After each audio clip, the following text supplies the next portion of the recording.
Hey y'all, it's Angie. I'm here today with the Handheld Spa Vacuum. I was gifted this in exchange for my honest opinion, so let's get straight to it. Today in this video, we're gonna assemble this, so I'm gonna show you how to do that. Okay, so these are what your pieces are gonna look like. I did go ahead and off camera, I assembled the 3 rods. These just screw together. I just wanted to save a little bit of time on the video.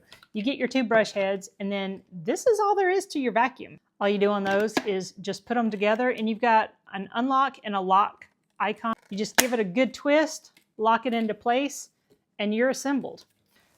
So here you can see that it's locked into place. The next step is just to insert your brush, whichever one you want to use. I'm always going to start with this one just because I feel like it covers more ground. And then you will take your pole and insert it straight into your vacuum. Now you can make this, you can remove 1 or 2 of these. If you want to do your handheld, then you can just leave 1 pole.